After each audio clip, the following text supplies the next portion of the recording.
Hello बच्चों, कैसे हैं आप पढ़ रहे हैं फिजिक्स विद आरजे सर।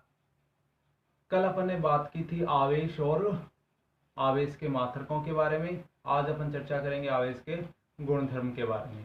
अगर आपने अभी तक वीडियो को लाइक और सब्सक्राइब नहीं किया है तो सब्सक्राइब कर लीजिए ताकि अगले वीडियो की नोटिफिकेशन भी आपको मिल जाए।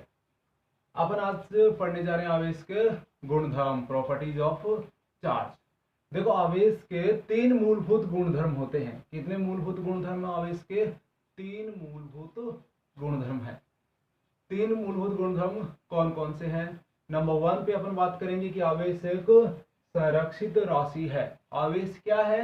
एक संरक्षित राशि है। क्या आवेश खत्म नहीं हो रहा? जी हाँ, आवेश को ना तो उत्पन्न किया जा सकता है और ना ही नष्ट किया जा सकता है। आवेश को केवल एक वस्तु से दूसरी वस्तु में स्थानांतरित किया जा सकता है। आवेश का क्या कर रहे हैं अपन?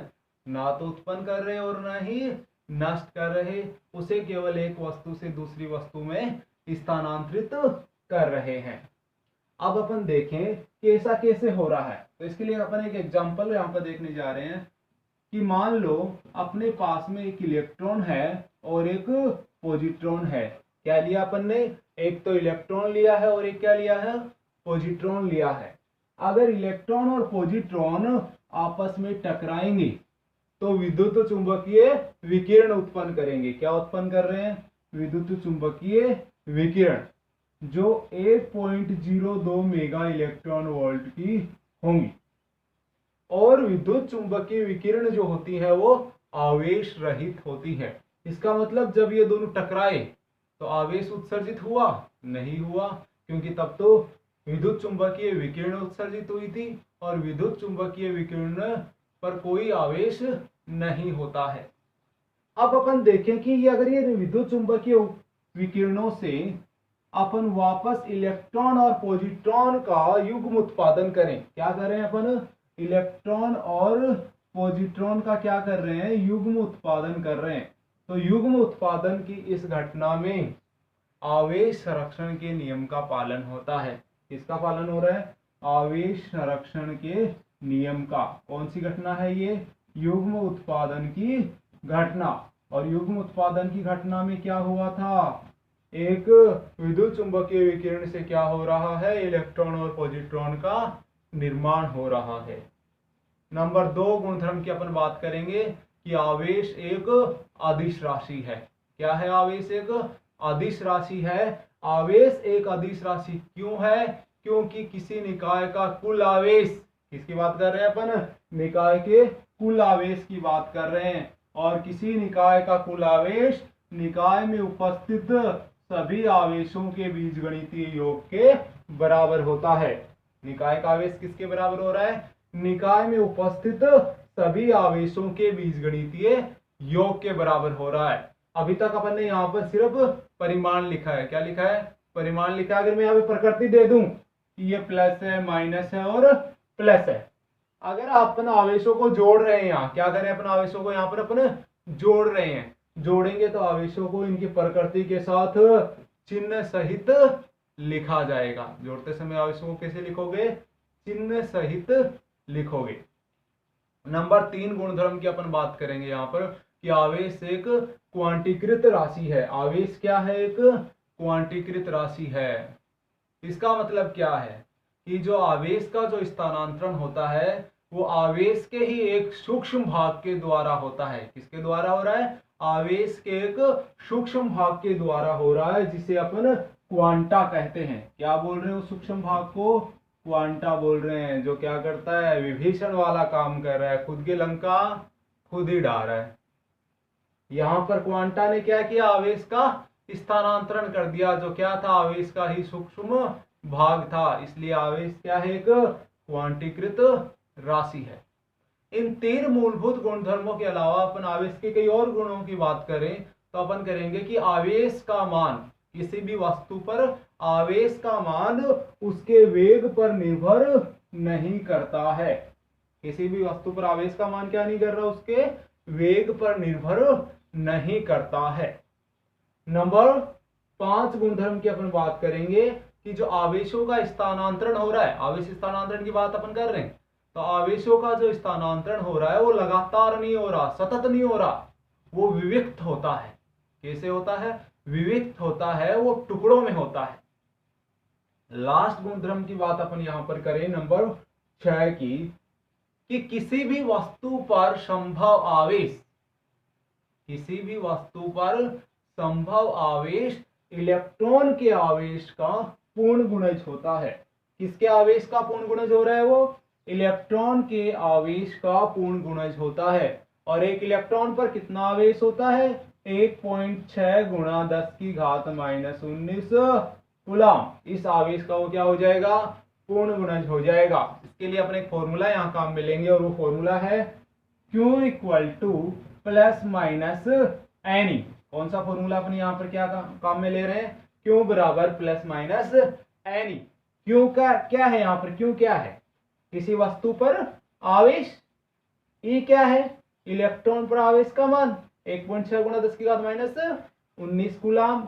और n क्या है यहाँ पर? जोड़े या घटाए गए इलेक्ट्रॉनों की संख्या।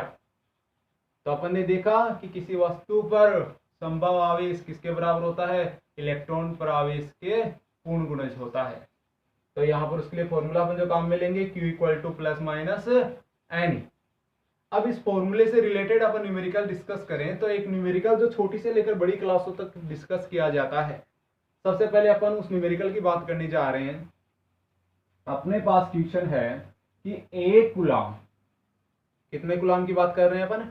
1 कूलम आवेश पर, 1 कूलम आवेश पर इलेक्ट्रॉनों की संख्या ज्ञात कीजिए। क्या करना है आपको? 1 कूलम आवेश पर इलेक्ट्रॉनों की संख्या ज्ञात करनी है।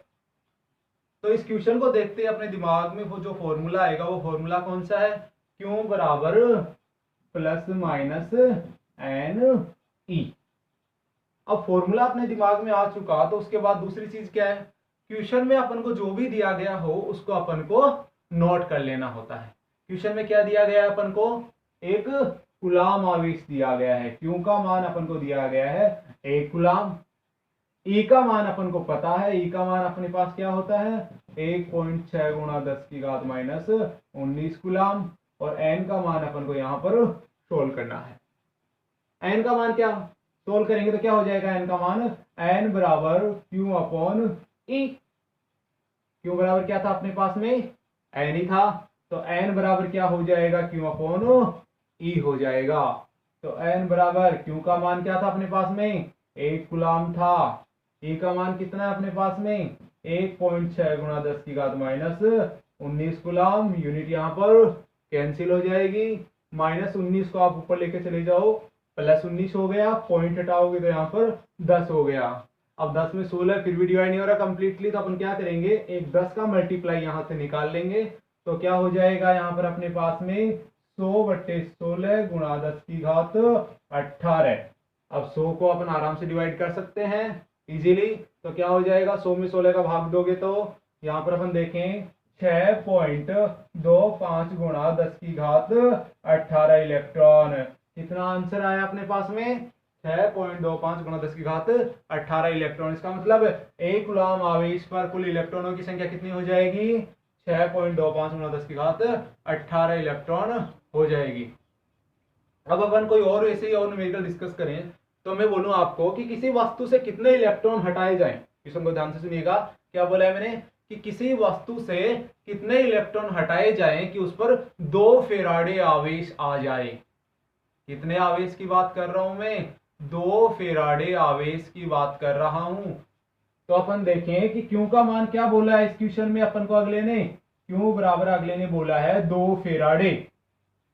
और E बराबर क्या होता है? 1.6 गुणा 10 की घात -19 कूलम। n फिर से अपन को चाहिए। तो n बराबर क्या हो? Q बराबर क्या होता है? Plus minus n e. तो n बराबर क्या हो जाएगा? Q/E हो जाएगा। तो Q का मान कितना था? 2 था। 2 फेराडे था अपने पास में। और 1 फेराडे बराबर क्या होता है? 96,500 कूलम। तो 2 गुणा 96,000 500 कूलाम बटा 1.6 गुणा 10 की घात माइनस 19 कूलाम। फिर से वही -19 को ऊपर लेके जाओ, +19 हो जाएगा, कूलाम यहाँ कैंसिल हो जाएंगे, पॉइंट यहाँ से हटाओगे तो +19 और एक +10 और आ गए, यहाँ पर +20 हो गया, +20 और 2 यहाँ से ले लेते हैं, +22 हो गया अपने पास में। तो +22, तो यहाँ पर 2 गुना 965 करोगे आप, तो n बराबर कितना आएगा आपके पास में 1930 बटे 16 गुणा 10 की घात 22। तो 1930 में आप 16 का भाग दोगे तो आपके पास में जो वैल्यू आएगी 112.06 गुणा 10 की घात 23 इलेक्ट्रॉन। इसका मतलब किसी वस्तु से अपन कितने इलेक्ट्रॉन हटाएंगे, जब उस पर 2 फेराडे आवेश आएगा, तो किसी वस्तु पर जब 2 फेराडे आवेश आएगा तो उससे अपन 12.06 गुणा 10 की घात 23 इलेक्ट्रॉन हटाएंगे। अब आप इन क्वेश्चंस को नोट कर सकते हैं। कल अपन अगले वीडियो में जो चीज डिस्कस करेंगे वो है आवेश के गुणधर्म अपन कर चुके हैं, आवेशन की विधियां।